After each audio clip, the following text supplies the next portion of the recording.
আপনাদের কালী পুজো নিয়ে কি প্রস্তুতি, কেমন প্রস্তুতি চলছে, কি বলবেন? নমস্কার, ধন্যবাদ আপনারা আসার জন্য। প্রতি বছরে না এবছরও নবজাগরণ সংঘের পক্ষ থেকে মায়ের আশীর্বাদ নিয়ে আমরা 61তম কালী পূজার আয়োজন করেছি।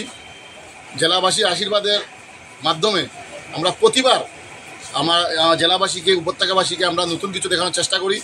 এবার আমাদের মা কালীর যে মণ্ডপটি তৈরি হচ্ছে কম্পোরিয়ার বুদ্ধ মন্দিরের আদলে। তো বিশেষ করে আমি আপনাদের মাধ্যমে সমগ্র উপত্যকাবাসীকে, জেলাবাসীকে আমাদের পুজো দেখার আমন্ত্রণ জানাই।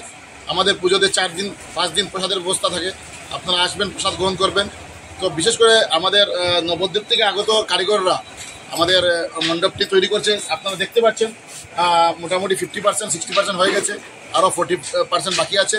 আমাদের 20 তারিখের আগে প্যান্ডেল কমপ্লিট হবে। তাছাড়া আমাদের আগরতলা থেকে এসেছে লাইটিং, যারা লাইটিং করবে। এখানে প্রায় 7-8টি গেট থাকবে এবং সমগ্র এলাকা জুড়ে অত্যন্ত সুন্দরভাবে আলোক সজ্জ করা হয়েছে।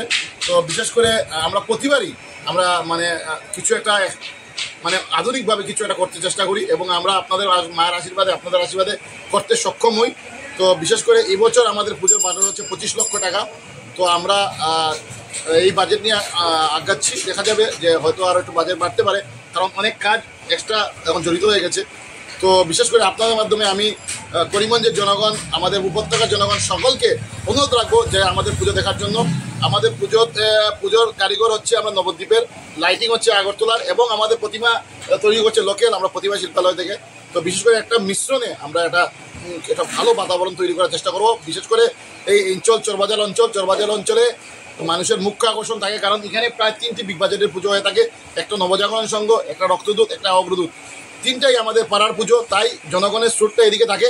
বিশেষ করে আমাদের ক্লাবের সকল সদস্যরা অক্লান্ত পরিশ্রম করে ভলেন্টিয়ার করবেন, যাতে দর্শনার্থীরা সুন্দর মতো মায়ের পুজো দেখতে পারে, যাতে মায়ের সুন্দর দর্শন হয়, যাতে কোনো ধরনের উশৃঙ্খল পরিস্থিতি না হয়। তার জন্য আমাদের ক্লাবের সকলে দিনরাত পরিশ্রম করে যাচ্ছেন এবং পুজোর 4 দিন ভলেন্টিয়ার দায়িত্ব আমাদের ছোট থেকে একদম বয়স্ক মানুষ পর্যন্ত দায়িত্ব নেবেন এবং সুন্দরভাবে দর্শনীয় যাতে পুজো দেখতে পারে এটা ব্যবস্থা করবেন।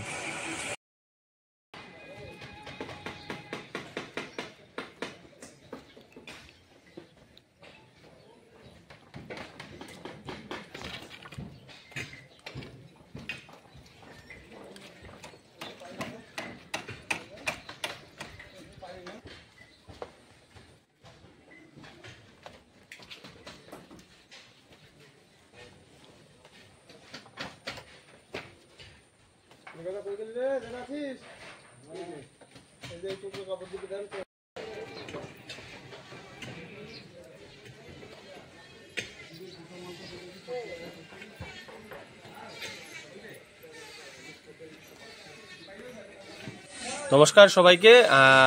রক্তদূত ক্লাব চরবাজার শ্রীভূমি পক্ষ থেকে সকল শ্রীভূমিবাসী তথা বরাকবাসীকে জানায় শুভ দীপাবলির আন্তরিক প্রীতি ও শুভেচ্ছা। প্রতি বছরে নিয়ে এই বছরও আমরা পুজো আয়োজন করেছি। আমাদের যে মণ্ডপ সজ্জায় যে প্যান্ডেলটি দেখতে পাচ্ছেন আপনারা, এটা অযোধ্যাস্থিত রাম মন্দির আমরা করার চেষ্টা করেছি। আমাদের মূর্তিও নবদ্বীপ থেকে আগত শিল্পীরা তৈরি করছে। আর আলোকসজ্জায় আমাদের প্রতিবেশী রাজ্য ত্রিপুরা রাজ্য থেকে আমরা আলোকসজ্জা এনেছি।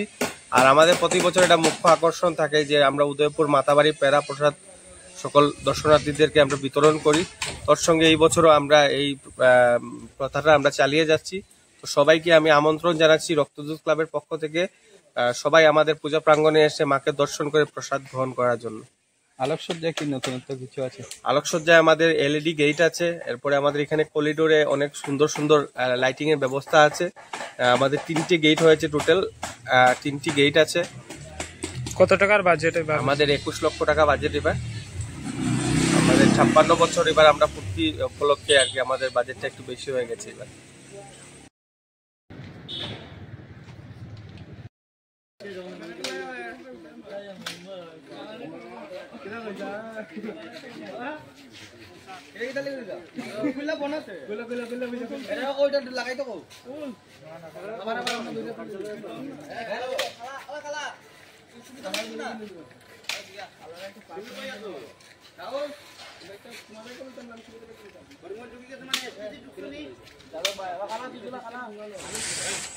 নমস্কার সবাইকে।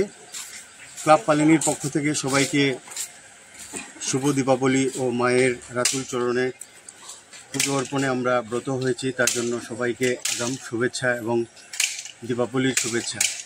আমরা প্রত্যেকবারের ন্যায় এবারও ক্লাব পালিনী মায়ের রাতুল চরণে পুষ্পাঞ্জলি অর্পণে ব্রত হয়েছি। প্রত্যেকবারের ন্যায় এবারও আমাদের পুজোর আয়োজন করতে যাচ্ছি এবং সমস্ত বরাক তথা শ্রীভূমির সকল জনসাধারণকে আমাদের পুজো মণ্ডপ এসে দর্শন করার জন্য আমন্ত্রণ জানাচ্ছি। এবং আমাদের এবারের ক্লাবের ২৭তম বছরে পা দিয়েছে এবং এই উপলক্ষে অন্য বারের মতো যেভাবে আমাদের এখানে আমাদের পুজো একটু ভিতরে হয়, মেইন রোড থেকে প্রায় ১০০ মিটার দূরত্ব হবে আমাদের গ্রাম চড়াকুড়িতে এই পুজোটা। এবার চড়াকুড়ি আমাদের দুর্গমণ্ডপ আমাদের পুজোর নামে মানে সমস্ত পাড়ার লোক মিলে আমরা এই জায়গাটা খরিদ করে পুজোর মণ্ডপের নামে এই জায়গাটা আছে, তার জন্য এই জায়গাতেই আমরা প্রায় ১০ বছর ধরে বিগত বছর ১০ বছর আগে আমরা ক্লাব পালিনী বিপিন পাল রোডে পুজোটা করতাম, কিন্তু তখন পুজো করার জন্য যে জায়গা লাগে এই জায়গায় আমরা অনেক জায়গায় বিপিন পাল রোডে ৩-৪ জায়গা মিলে এই পুজোটা হয়েছে ২৭ বছর ধরে। কিন্তু যখন দেখছি আর জায়গা পাওয়া যায় না, তার জন্য আমরা একটু ভিতরে এনে নিয়েছি। এই ভিতরে আনার পরও দর্শনার্থীরা যেভাবে আমাদের পুজো মণ্ডপে এসে ভিড় করে, তার জন্য আমরা আরও আনন্দিত হই যে এই অতটুক ভিতরে থাকার পরও দর্শনার্থীরা এসে ভিড় জমান এবং আমাদের পুজো উপভোগ করেন। তার জন্য আবারও আমি শ্রীভূমিবাসী এবং বরাকের সকল দর্শনার্থীদের আমাদের ক্লাব পালিনী পুজোর এবারের আবার সুন্দরভাবে আপনারা আসবেন এবং আমাদের পুজো উপভোগ করবেন, এই অপেক্ষায় আমরা রইলাম।